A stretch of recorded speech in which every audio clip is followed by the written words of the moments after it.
Benjamin Martin, aka Mel Gibson's character in the movie The Patriot, is very, very loosely based on the culmination of about 5 different American Revolutionary fighters, like Andrew Pickens, Thomas Sumter, Elijah Clark, Francis Marion, the Swamp Fox, and this man.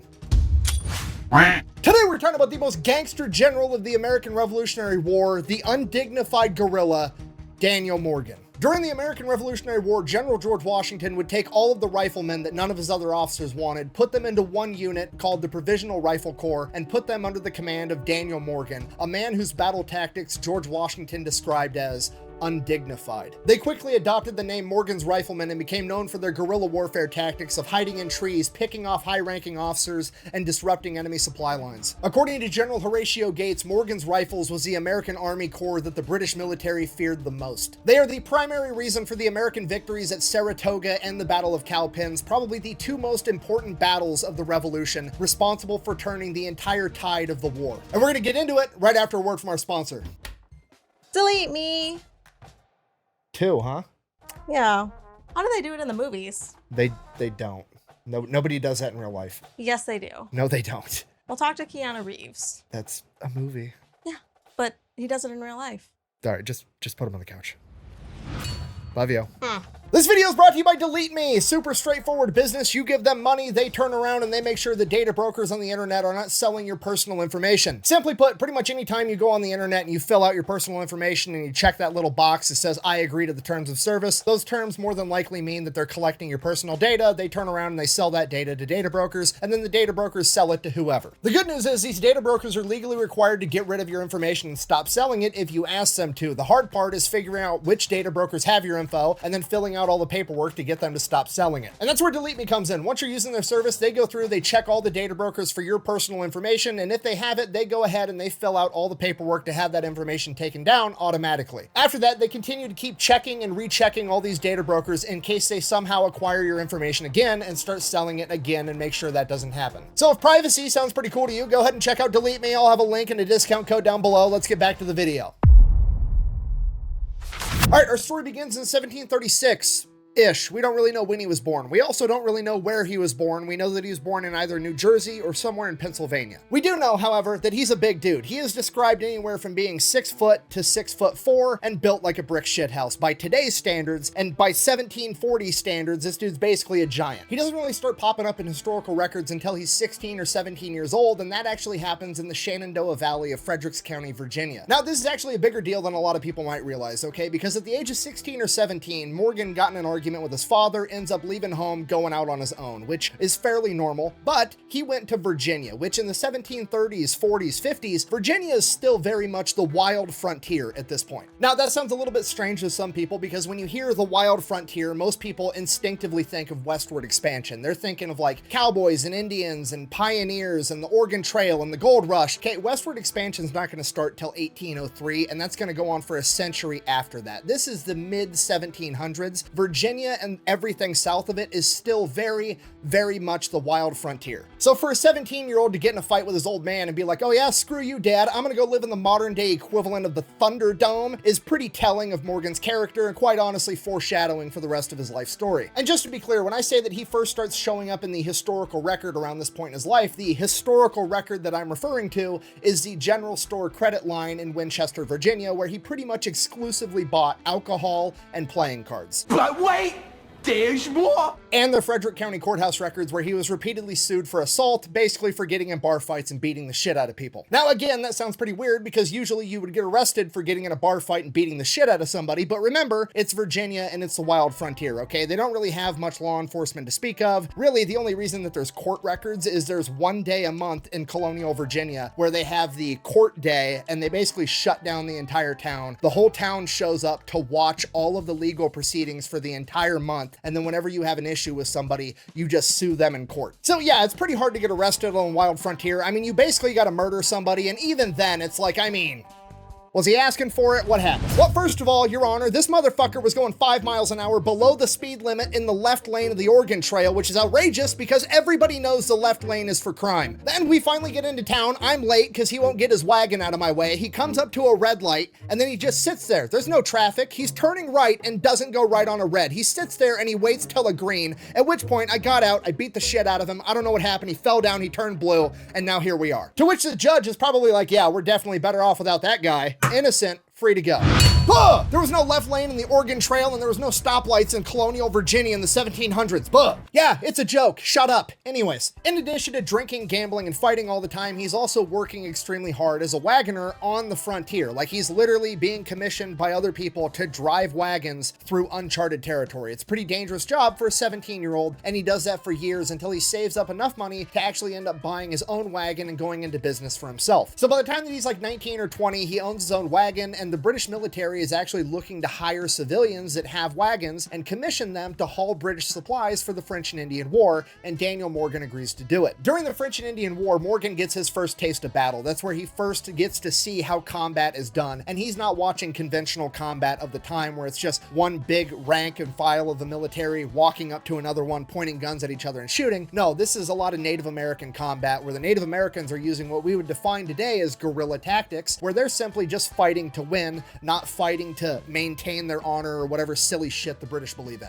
Now, despite the French and the Native Americans actually trying to kill him, the real problem Morgan runs into in the French and Indian War is the British themselves, the people that he's working for, the team that he is on, okay? Because he's technically like a civilian contractor in today's terms, the British military looks down on him. They treat all these guys like absolute dog shit. And one day, one of the British officers is kind of talking down to Daniel Morgan. He's talking smack, at which point Daniel Morgan, being the defiant rebel that he is, immediately talks smack back. And the British officer draws his saber and smacks Morgan across the face with the flat side of the sword, at which point Morgan gets off his wagon and knocks this British officer out. Oh, shit! Now, this is a huge problem because while he's technically not part of the British military, as far as the British military is concerned, he's still subject to British military punishment, and Daniel Morgan is sentenced to 500 lashes, which essentially is a death sentence. They're just not coming out and saying it. They string him up and they lash him 500 times. According to legend and Daniel Morgan himself, he stayed conscious the entire time, counting the lashes along with the drummer boy as they whipped him. Not only did Daniel Morgan survive this death sentence, but he actually claimed for the rest of his life that the British only counted to 499 and that they still owed him one. So obviously Daniel Morgan doesn't really care much for the British anymore. Despite that, he does fight on behalf of the British one more time during the French and Indian War. There's this British officer by the name of George Washington who's going around Virginia, gathering up a bunch of like rough, tough frontiersmen that are going to be formed into a militia group known as the Virginia Rangers. He's going to have them go and patrol and essentially use them to counter the French and Indians' guerrilla warfare tactics. During this time period, Daniel Morgan gets even more guerrilla warfare experience, and it all comes to a head when the French lay siege to Fort Edwards in what is now West Virginia. So Morgan and his guys get sent up there to help out. That's what they're doing. They're inside the fort, and then one day somebody's got to deliver a message to another part of the military, so Morgan and one other guy are going to ride out and do it. So they leave the fort, they're making their way there, they get ambushed by some Native Americans fighting on behalf of the French. The ambush is over pretty much as soon as it began. The Native Americans pop up and fire at the two riders. Morgan's other rider is killed immediately when he's struck with a musket ball. Morgan should be dead too because he also got hit, but the musket ball hit him directly in the neck and traveled behind his jawbone and out his mouth, blowing out most of his teeth on the left side and giving him a large gash that you can even see in most of his portrait paintings for the rest of his life. At this point, Morgan's jacked up. He has no idea what's going on. The world's spinning. The horse doesn't know what to do, and it's just going in circles like this, trying to figure out what's going on. Morgan, after a couple of seconds, regains enough common sense to realize he doesn't know where he needs to be, but he knows he doesn't need to be here, so he spurs the horse, not caring what direction the horse goes. Luckily, the horse ends up taking him directly back to Fort Edwards. Morgan ends up surviving, okay? Just so we're all on the same page. He's like 26 years old. It's the 1750s. Daniel Morgan has essentially been sentenced to death by the British military and just shrugs it off, okay? He then goes back into war, becomes a guerrilla fighter with a tomahawk and a musket, and then he ends up getting ambushed and gets shot in the head in the 1700s and survives. I think there's more to this than meets the eye. And then he just goes back to living on the frontier like nothing even happened. That's literally what he does. He goes back to Frederick County, Virginia, and just picks up right where he left off, drinking, gambling, and fighting people all the time. So Daniel Morgan's back in Frederick County, Kentucky. Really the only historical record we have of him at this point, again, is the court records and the general store records out of Winchester. Same thing. He's getting in bar fights. He's drinking. He's gambling. He's doing what he does, okay? Now, despite what I said earlier about being very hard to get arrested in Virginia in the 1700s, he does manage to do it on several occasions. In 1760, he actually steals a horse and a cart, and being a horse thief back then is kind of a big deal, so he does get arrested. He gets ordered to pay back the horse. And then the very next year, in 1761, he gets arrested again because he burns down the tobacco shack of a man by the name of Jeremiah Wood. Now, I don't know the circumstances that led up to this happening, but it did happen, and Daniel Morgan proves to be the main character yet again because Daniel Morgan goes into court and pleads guilty. He walks in front of a judge and a jury, and he's like, yeah, I did that. And the judge and the jury are like, I don't believe you. You're innocent. And Morgan's just like, dope. All right. Then a couple years after that, in 1763, he apparently changes it up and starts looking for a wife because according to the Winchester General Store Ledger, there was approximately 3 women all using Daniel Morgan's credit line to buy lingerie, chocolates, and other small items. And by the next year, 1764, that number had dwindled down to just one, a lady by the name of Abigail Curry, who would go on to become his wife, and they would have 2 daughters, Nancy and Betsy. Okay, now what's important to understand about his wife, Abigail, is that socially speaking, she's way out of Daniel Morgan's league. She is the daughter of a pretty wealthy farmer in the area, and that's a big deal because like how you get social status at this point in time is owning land, and her father owns a ton of it, whereas Daniel Morgan is just like the bad boy horse thief with the scar on his face and the scars all over his back, and he's just this huge monster of a man. But simply bagging and marrying the rich girl wasn't enough for Daniel Morgan. He wanted to start climbing that social ladder, and the only way he could do that was to become a landowner. The problem is he made more money running his wagon than he ever would be able to as a farmer, but he ends up buying land anyways, just for the social aspect of getting to say that he's a landowner so that he can start working his way up that social ladder, even if it ends up costing him money in the long run. And the reason I bring this up is because it's going to be important to understand that Daniel Morgan has this chip on his shoulder for the rest of his life, okay? He's not some wealthy aristocrat. He doesn't come from a good family. He's, socially speaking, at the bottom of the totem pole. It's going to be that rags to riches story, and it's going to be a chip on Morgan's shoulder for his entire life that he wants more and more status all the time. So that's what he works on for like the next 10 years of his life, getting more and more money, getting more and more land, becoming a bigger and bigger fixture in the community so that he gets that social respect. Then by April 1775, the battles of Lexington and Concord, the shot heard around the world. America is now fighting a revolution against the British, and Daniel Morgan is all for it. Then 2 months later, June 1775, the Continental Congress requests the formation of 10 rifle companies to go and help George Washington fight in Boston, and one of those rifle companies is to come from Frederick County, Virginia. So the Frederick County officials meet up. They're going to end up recruiting the 96 men that are going to comprise this rifle company, and then they have to decide who's going to be the officer to lead these men into battle. So Daniel Morgan volunteers, right? Why not? He already doesn't like the British. He wants to fight them anyways, and if he does it as an officer, it's going to raise his social status, so it's a win-win for Daniel Morgan. And the Frederick County officials are like, oh, Daniel Morgan, the 6'2" land-owning giant that's apparently unkillable, wants to lead our men into battle. Yeah, you can have the job. Okay, little bit of important context. I need you to understand these guys are basically like militia. Like if you think of Revolutionary War militia, that's what these guys look like. They're running around. They're a bunch of rough, tough Virginia frontiersmen. They've got Kentucky rifles. They don't have muskets. They've got tomahawks because most of them are French and Indian War veterans. They've got knives for scalping the enemies. They're running around in hunting shirts, not army uniforms. However, they're technically not militia because they are authorized and sanctioned by the Continental Congress, and they're allegedly going to be paid by the Continental Congress as well. So while they are functionally militia, they're technically part of the Continental Army. And the reason I bring this up at all is because Daniel Morgan is going to get a lot more notoriety as an officer of the Continental Army as opposed to a militia officer. Because of that, Daniel Morgan doesn't just want to do it, he's going to set a tone right out of the gate. There's 10 rifle companies getting sent up to Boston to help George Washington. He wants to be the first one there. So Daniel Morgan and his rifle company set out, and they travel 23 miles a day on average for 21 days straight, covering 484 miles to Boston, and they are the first ones there by over a week. week. Okay, if you've never been in the military or ruck marched or anything, traveling 23 miles a day for 21 days straight is fucking crazy, okay? That's the equivalent of running a marathon and then some every single day, except you also have all of the stuff that you need to live on your back as well. You're carrying a gun, you have all your clothes, all your ammunition, food, the whole shebang, and you're carrying it the entire time. It's crazy. Who's gonna carry the boats? So is making it to Boston in 21 days and not losing a single man impressive? Absolutely. Does it make Daniel Morgan look good? Absolutely. Does it violate the cardinal rule in the military of never be the first one to do anything? Absolutely. So because Daniel Morgan's rifle company was the first one there, they get the unique privilege of being voluntold that they're going to get attached to this mission to go invade Canada. Actually, the second and third fastest rifle companies also got attached to this mission. But the point stands, never make the podium, okay? Just aim for middle of the pack.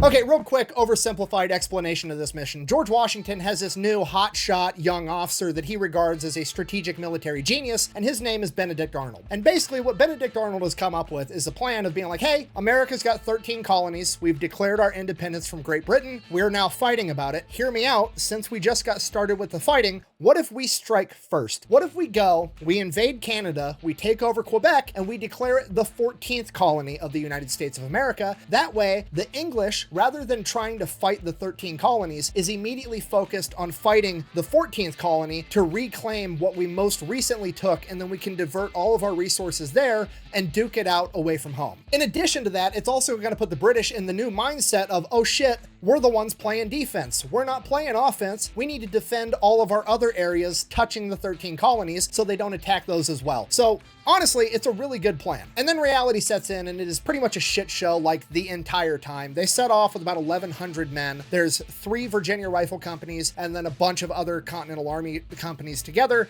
And the Virginia rifle companies kind of are like, hey, we were more or less commissioned by Congress. We were raised to be here. We're separate from this chain of command under this Benedict Arnold guy. We don't really want to associate with him. We only want to take our orders from Daniel Morgan. At which point Daniel Morgan, always being starving for social status, is like, I mean, hey, the boys want to take orders from me, not you, to which Benedict Arnold, just trying to keep everybody together, is like, fuck, okay, fine, I don't care. Just take your 3 rifle companies, you spearhead, you can be our scouts, that's what you're good at anyways. But that's the least of their worries because the entire journey into Canada is pretty much an unmitigated disaster. Almost the entire force ends up getting dysentery from drinking unpurified water. They end up losing most of their food and medical supplies crossing rivers, and by the time they make it there, they're literally starving. I'm not like they were low on food and they were rationing and they were really hungry. Like, no, there's multiple accounts of men boiling shoe leather and eating it, starving. By the time they reached Quebec, the army that had left of 1,100 people had dwindled down to 600 between illness, death, and dudes just straight up leaving and going home because this sucks. So the army's essentially cut in half already before the battle's even started, and the half that remains is pretty beat up, starving. Benedict Arnold realizes he's not going to be able to take the city of Quebec under these conditions, so he just sets up camp, writes some letters, tries to get some resupply, and tries to get more backup. Luckily enough, resupply does end up making it. He ends up getting all of his men fed, and then shortly after that, Major General Montgomery shows up with even more men on December 1st, 1775. So now they got more men, they got their guys fed, they go up to Quebec and they're like, hey, here's the deal. How about you surrender? To which the Canadians are like, nah. At that point, they cut off supply lines into the city, trying to starve it out while they're also setting up a battle plan of how they're going to invade this city and attack. Now, at this point in time, Quebec is a walled city. They have barricades, so they're going to have to end up climbing or breaking through these barricades to get into the city and take it over. The battle strategy that they come up with is that Benedict Arnold's men are going to attack one barricade, and Major General Montgomery's men are going to attack another barricade, and they're going to meet in the middle and then take the remainder of the city. Okay, now fast forward the night of December 30th, 1775. It is the first snow of the year, and that is when the Americans decide to attack. Focusing in on Daniel Morgan and Benedict Arnold's men, the barricade that they are attacking, they have a bunch of ladders and they're going to scale over the top of it. So they go rushing in. Daniel Morgan and Benedict Arnold, both kind of known for being out in front of their guys. Benedict Arnold immediately takes a musket ball directly to the leg, drops him out of the fight completely. Now Daniel Morgan is running the show all by himself. So Daniel Morgan and his men go. They end up getting a ladder on top of this barricade. Daniel Morgan's the first guy up the ladder. Right as he reaches the top, the British fire muskets and the blast burns burns his face from the heat and knocks him off the ladder, falls down to the bottom flat on his back, immediately gets back up, and he is now the second man up the ladder after himself. And this time he goes, jumps over the barricade, falls the other direction, lands on top of a cannon on the ground floor, and messes up his back. He immediately pulls himself underneath the cannon as the British are trying to stab him with bayonets to give himself a few more seconds to recapture his composure and get some more Americans over the wall to start fighting. More men come rushing in, they start fighting. There's only 30 British soldiers manning this barricade. They end up surrendering just a few minutes later. From there, all the Americans come rushing in. They're fighting in the city, house by house, building by building. They're literally doing CQB with Kentucky rifles and muskets. It's crazy. But things are going good for Daniel Morgan and his guys. They're taking everything over. Finally, they make it to the rendezvous point where they're supposed to meet up with Major General Montgomery, and he's not there yet. But all the other officers on the mission, primarily the ones that were working under Benedict Arnold, are like, actually, I think that we should stay here and follow orders and, do what we were told because, I don't think we have enough guys to be able to secure all the prisoners that we've taken while also advancing on the city and blah, blah, blah, blah, blah. So Daniel Morgan's kind of outvoted and he doesn't want to put this huge rift between the forces. So he's like, fuck it, fine. I guess we'll sit here on our hands for a couple minutes, and a couple minutes turns into a couple hours, and then it turns into half the day as they're just sitting here waiting for Major General Morgan and his guys to show up. What they don't know at the time is that Major General Morgan and his guys, when they launched their attack on their barricade, Major General Morgan was shot and killed on the spot, forcing them to pull back, at which point his second and third in command launched a second attack, and his second and third in command also died, and then the third and fourth in command are like, fuck this, we're going home. They're not coming at all. No, no, no, no. Hell no. So Morgan and his guys are just chilling in some buildings and houses trying to stay out of the storm. And then eventually they notice that, oh, hey, that barricade that we took over earlier it's shut now. And there's guys with red coats at the top of it. Did we not leave guards on the entryway that we took over? No, we didn't? Fuck. Daniel Morgan is now beyond pissed. He knew he should have been sitting there waiting for backup to come, and he should have just kept pressing forward. He would have taken over the entire city by now, but he went against his instinct to listen to everybody else, and now it has shot them in the foot. He grabs his men, and they all go marching back to the original barricade. As they come marching up, a British naval officer walks out on top of the barricade. He opens the door, him and some guards come out, and this naval officer that allegedly has the name Anderson yells down to Morgan and his men, "Surrender your arms," to which Morgan immediately shoulders his Kentucky rifle and shoots that guy directly in the face.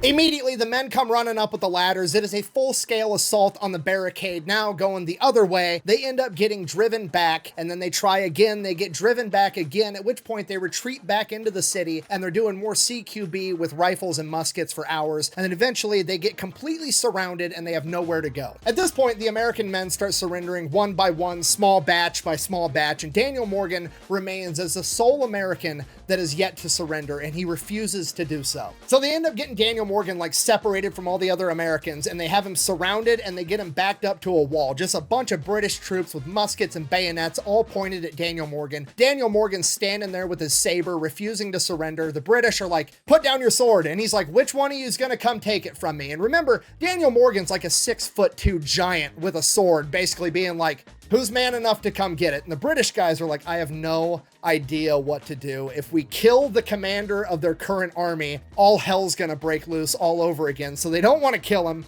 but also they don't want to go try to take the sword in person. So they're like, shit. And luckily, as fate would have it, I don't know if it's divine intervention, I don't know if it's just the main character plot line, I don't know if the British sent a guy to go grab him, but one way or another, a Catholic priest ends up showing up and witnessing this scene, at which point Daniel Morgan, upon seeing this priest, walks up to him with a sword and gives his sword to the priest and says, "I'll give it to you, but I'm not giving it to any of these scoundrels." And they take Daniel Morgan and the rest of his men into custody. Okay, and just so we're all clear, historically speaking, this is a complete and utter disaster. This is the Continental Army's first major defeat. 30 Americans have just been killed, and another 431 have been taken prisoner. From here, Daniel Morgan spends almost an entire year as a prisoner of war, and it's important to understand at this point in time that a lot of the British military officers and the United States Continental Army officers all know each other, because almost all of the United States Continental Army officers used to be British officers, so they're acquainted. A lot of them have met, they're well aware of who Daniel Morgan is, they know about Benedict Arnold, General George Washington, they all know each other. So they go up to Daniel Morgan and they're like, "Hey, hear me out.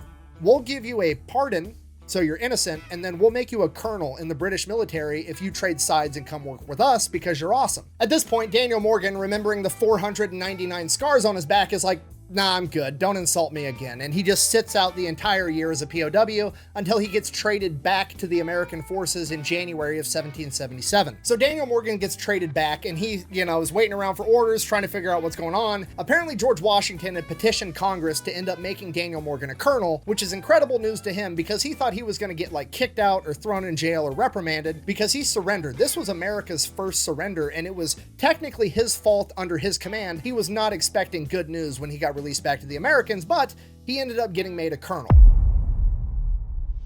So at this point, Daniel Morgan is pumped, right? He's going to get to go fight the British again. He's got a promotion. Everything's going great. George Washington says, hey, I stood up this new unit. It's called the Provisional Rifle Corps. You're going to be the commander of it. They're all carrying rifles. None of them are carrying muskets. Okay, and here's the important context of understanding this unit. This unit, to anybody other than Daniel Morgan, would be considered a punishment, and I'm not sure if George Washington meant it that way or not, but Daniel Morgan was happy about it either way. Now, the reason this unit was a punishment was because none of the other high-ranking officers liked having riflemen in their formations. They preferred all their soldiers to be carrying muskets. Now, if you know anything about guns, that sounds completely counterintuitive because everybody knows that rifles are better than muskets because rifles have rifling, which causes the bullet to spin, making it go further and be more accurate. Okay, but we're looking at this with the benefit of hindsight. We understand what firearms are going to evolve into and what battle doctrine is going to evolve into. That hasn't really been designed or figured out yet. So the common battle doctrine of the day is to have your men march in a very tight formation, shoulder to shoulder, up to another group of guys standing shoulder to shoulder, kind of aim your musket in their general direction, pull the trigger, reload as fast as you can, and pull the trigger again until all the bad guys are gone. And if that's the type of warfare you're trying to conduct, the musket actually is kind of better because the rifle's a little bit more complicated. It takes longer to reload, so your formation is firing less ammunition, even though it is more accurate, but then your formation also isn't as tightly grouped because all the riflemen are trying to get some elbow room to actually take aim, so it's more of a scattered formation too. So a lot of the other more traditional military officers that are more well-versed in the conventional battle doctrine of the day absolutely hated riflemen. So for that reason, George Washington took almost all of them that he had, stuck them in one unit, and then gave them to Daniel Morgan. Upon assuming command of the Provisional Rifle Corps, Daniel Morgan also gets orders directly from George Washington himself, and in those orders it says, and I quote, "The approach of the enemy in that quarter has made a further reinforcement necessary, and I know of no other corps so likely to check their progress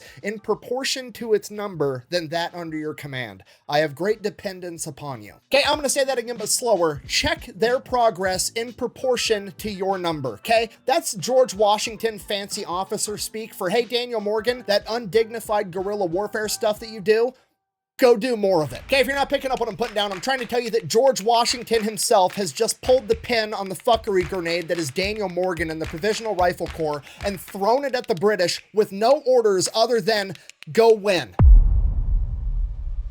From here, Daniel Morgan and the Provisional Rifle Corps go on a guerrilla warfare rampage, shutting down supply lines, picking off officers, doing absolutely everything they can to hamper the British war machine. Okay, and just so we're all on the same page, because I really need you to understand this, it's the big takeaway from the video, okay? In the pop culture zeitgeist about the American Revolutionary War, there's something called the American Rifleman myth, and that's basically the pop culture movie Hollywood understanding that America won the Revolutionary War because all of the Americans, the Continental Military, the militias, absolutely everybody was a bunch of riflemen hiding in the tree line, picking off the British one at a time. That's not necessarily true by any stretch of the imagination. The Continental Military of the United States, in large, fought exactly like the British fought. They got in formations, they marched right up with muskets, stood there, and fired at each other. So the American Rifleman myth, or the pop culture understanding of the Revolutionary War that everybody was a rifleman hiding in the tree line, is actually heavily influenced by the militias, people like Francis Marion, the Swamp Fox, doing what he was doing down in South Carolina, but more so it comes from Daniel Morgan and Morgan's rifles. Okay, and the key and very important difference here is that the militias are just that, they're militias. It's literally a bunch of dudes from one area that got together and are like, hey,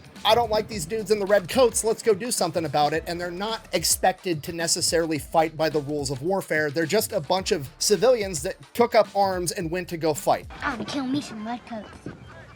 I believe you would. In contrast to that, the Provisional Rifle Corps is part of the Continental Army. The men that comprise it are not a bunch of farmers that grabbed their musket from over the fireplace and went to war. No, these are professional soldiers that have been trained how to fight in warfare, and then they got grouped together and sent out to conduct asymmetrical warfare against the enemy. In a lot of ways, Morgan's Rifles are America's first Special Forces unit. Spartans! What is your profession? And because of this, Morgan's Rifles gains a lot of notoriety and honestly a lot of hatred from the British because it's a completely different tone, right? When the militia behaves this way, that's one thing. They're the irregular, non-professional fighting force that just took up arms. They're going to do whatever they're going to do. They don't really have any oversight. But when Morgan's Rifles, an official part of the Continental Army, the professional military, behaves this way, it sends the message to the British of like, hey, we're in this to win no matter what, we're gonna get it done. Okay, if you're not picking up what I'm putting down, I'm trying to tell you that Daniel Morgan and the Provisional Rifle Corps are a huge part of the reason that America has the attitude towards warfare that it does. That if you're not cheating, you're not trying, and it's never a war crime the first time, especially if you win. The guerrilla warfare goes on for a couple of months, and then by September of 1777, the British have sent down an army under the command of General Burgoyne to go south and cut the American colonies essentially in half, which will divide the two, and they will divide and conquer, surely leading to a British victory. This absolutely cannot happen, so Horatio Gates and Daniel Morgan are going to go stop them at a place called Saratoga. And right out of the gate, Morgan and his riflemen go out and ensure that the Americans are winning before the battle even starts. They begin harassing the British, and on top of that, and more importantly, they end up taking out all the British scouts before they can report back on what the terrain of this battlefield even looks like. So when the battle does start, the Americans are going to have an understanding of the terrain and the British are not, giving the Americans a huge advantage. Because of this, when the battle does finally kick off at a place called Freeman's Farm, the most forward British unit, being led by General Simon Fraser, directly tries to attack Morgan's riflemen. And it is on paper a British victory. Essentially what ends up happening is Morgan's riflemen manage to pick off almost all of the officers in his entire unit and like 75% of the artillerymen, and then they just run back into the woods and retreat. But the British did end up taking the land that Morgan's men were defending, so they won the battle. Then, like a week later at the next major engagement, Daniel Morgan sees General Simon Fraser riding into battle on his horse, orders one of his men to scale a tree and take out this general. He does, the shot lands, General Simon Fraser is killed. This is a humongous hit to the British military. According to myth, this shot was taken by the legendary American rifleman Timothy Murphy. However, a lot of historians have come out and said that they have no evidence to even believe that he was on this battlefield at all, let alone being the man that took the shot that killed General Fraser. However, we do know for sure that it was one of Daniel Morgan's men. While Morgan and his men are picking people off from the woodline, General Horatio Gates and Benedict Arnold take control of the conventional forces, lead them into battle, and start taking the fight to the British, and they actually start winning. And then at some point, Morgan's men get eyes on General Burgoyne, and they start trying to pick him off as well. So General Burgoyne is standing there watching his superior British military falter as he's taking gunfire directly. Morgan's men end up hitting his horse. They get a round that goes through his jacket, barely missing him, and then another round hits his hat, somehow missing him as well. At this point, General Burgoyne is like, fuck this, we gotta fall back. So the British fall back, they consolidate their position, they're trying to figure out what to do. General Burgoyne comes to the conclusion he's just gonna have to retreat from this battlefield. So he sends out scouts to start figuring out where the fuck all the Americans are, because remember, Morgan and his men were taking out all the scouts, so they don't know the battlefield, they don't know where the Americans are, they're trying to find a route to get out of this fight. And at the same time, Morgan and his riflemen sneak around the backside of the British, and they're able to pick off all of these scouts looking for an escape route, meaning that Burgoyne interprets this as he is completely surrounded and he is forced to surrender. Okay, this is arguably the most important victory in American history, because America winning at Saratoga is the first time that the Americans beat an actual British army in its entirety on the battlefield and forced them to surrender. This is the reason that the French felt compelled to back the United States as a whole and go against the British in the first place, agreeing to send reinforcements. If it wasn't for Saratoga, the French would have never have helped, and America would have never become its own country. And while not all of the credit for this victory goes to Daniel Morgan and his riflemen, a disproportionate amount of it does. And this is why the commemorative painting of the Battle of Saratoga, the surrender of General Burgoyne, shows General Burgoyne surrendering to General Horatio Gates, with Daniel Morgan pretty much up front and center, being a giant compared to everybody else, dressed in all white. Don't you know you're not supposed to wear white after Labor Day?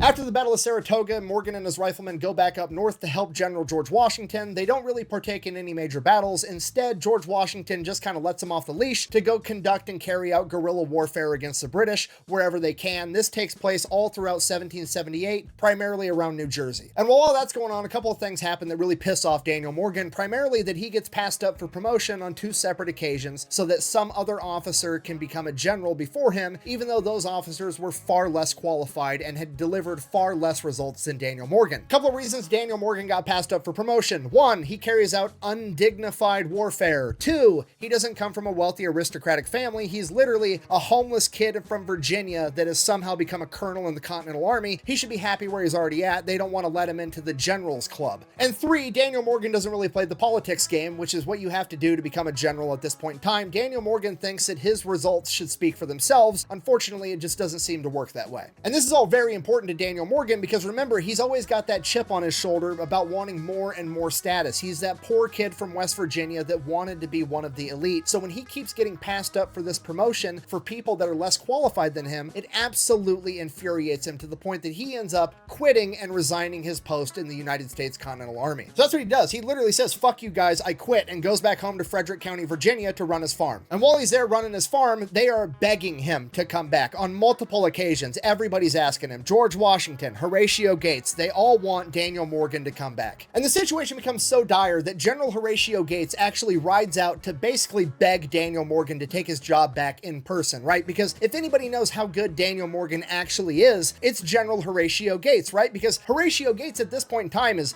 praised as the genius of Saratoga that led the American Continental Army into battle and turned the tide of the entire war against the British. But in reality, Horatio Gates knows that Daniel Morgan is the motherfucker that's actually responsible for that, and they need him in the fight. To this, Daniel Morgan is like, "Yeah, I'll come back, sure, absolutely, but I'm only going to do it if you make me a general." To which Horatio Gates is like, "Congress has to approve that. I don't know if I can get it done. I'll try for you, but I can't promise anything." To which Daniel Morgan is like, "Cool, okay, well, go try and let me know how that goes. I'll be waiting here." To which Horatio Gates is like, "Fuck, okay, just come back and I guarantee you I will get Congress to push this through and you will become a general." If so facto, Daniel Morgan gets promoted to brigadier general and he is back in this fight. Daniel Morgan and his men get put under the command of my other favorite Revolutionary War general, George Washington's right-hand man, Nathaniel Greene, aka the Fighting Quaker. Now, I don't want to turn this into a Nathaniel Greene video, so we're just going to go ahead and say that Nathaniel Greene is a truly exceptional general and also very, very important to the Revolutionary War, and one of the things that he understands is to let people do what they're good at, and that is why he gives Daniel Morgan the orders to take his men and become a flying army in South Carolina. His orders are essentially to never engage in pitched battle, run around in the backwoods of South Carolina, and fuck up the British's day.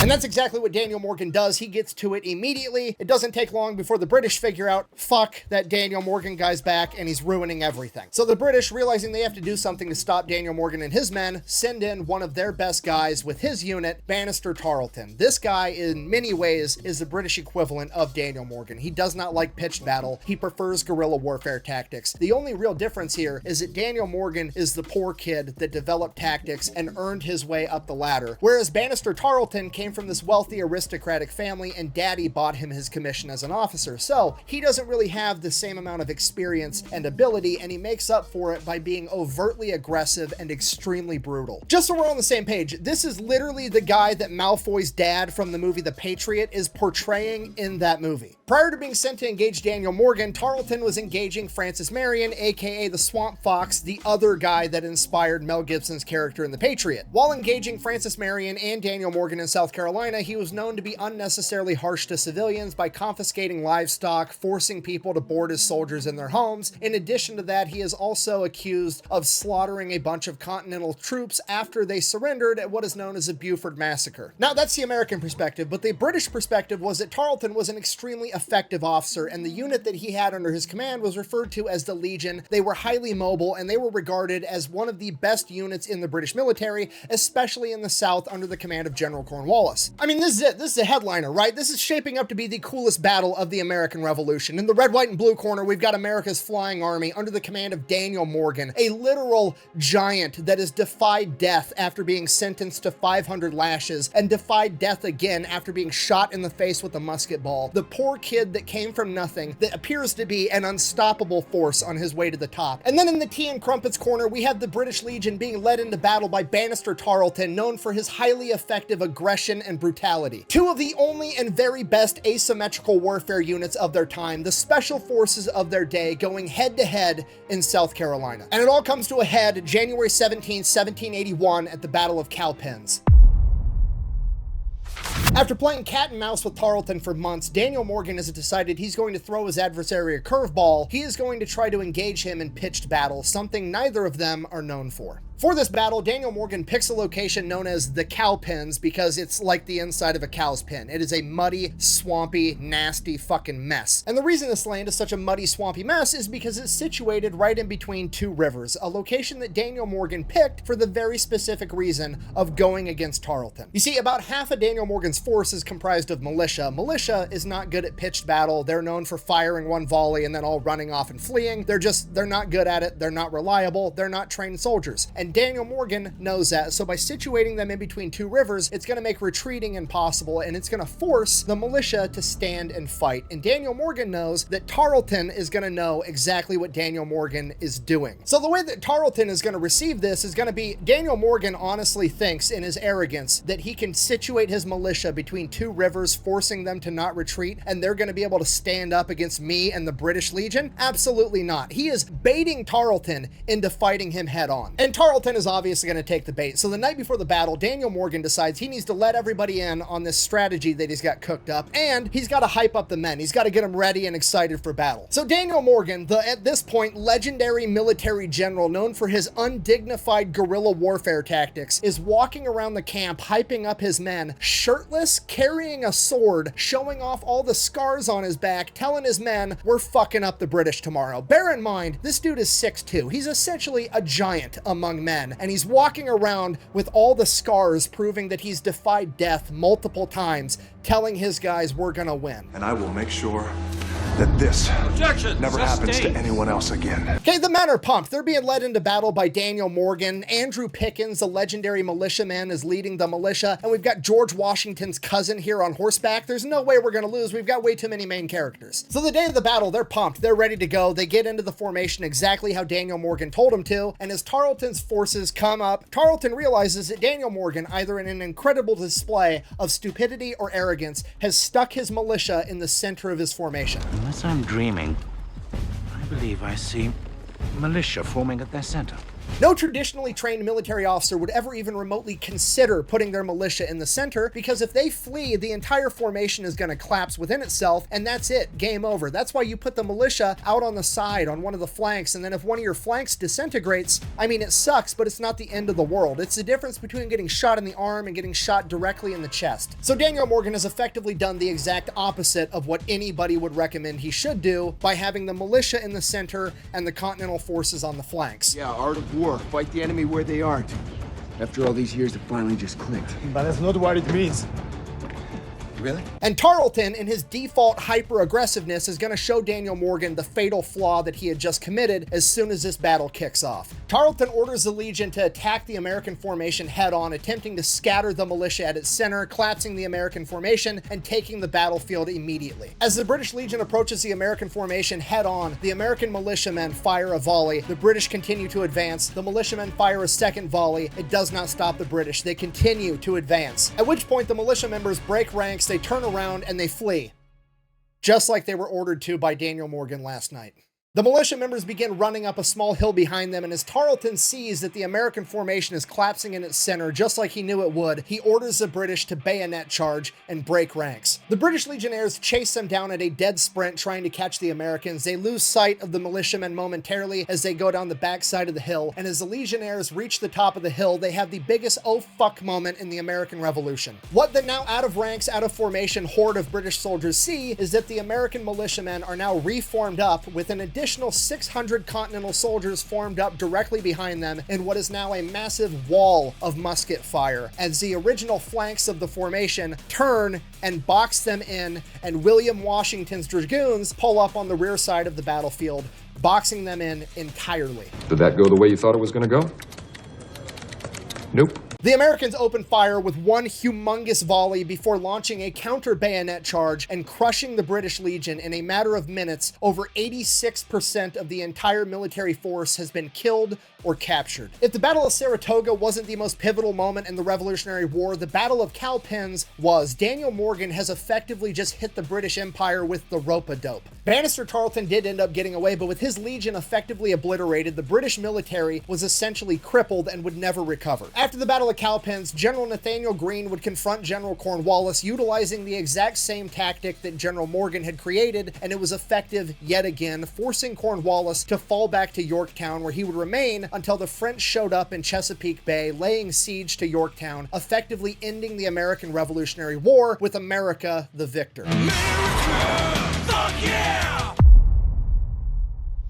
Daniel Morgan would return back home, his body effectively worn out. He would be riddled with chronic illness and chronic pain for the remainder of his life. To commemorate his victory at Cowpens and the pivotal role that he played in the American Revolution, in 1790, the United States Congress gifted Daniel Morgan a one-of-a-kind gold medal depicting his victory at Cowpens with the inscription, "Victory, the Defender of Liberty," on the back. This is worth noting, they obviously didn't have the Medal of Honor back then. I'm assuming that having Congress strike you a one-of-a-kind medal made out of gold is on par with the Medal of Honor, but I'm not really sure. Then in 1794, Daniel Morgan would be brought back into service very briefly to lead troops to stop the Whiskey Rebellion. And then again in 1794, he would make one last contribution to the historical record, aka the Frederick County Court Files, when he was in trouble for breaking a man's jaw in a bar fight when he was 59 years old. He would then get to go back home, live out the rest of his life with his wife Abigail before passing away in 1802. And that is the story of America's most gangster general from the Revolutionary War, the undignified guerrilla,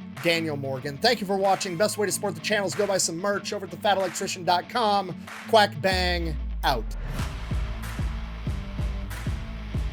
Undignified gorilla is 1,000% going on a shirt.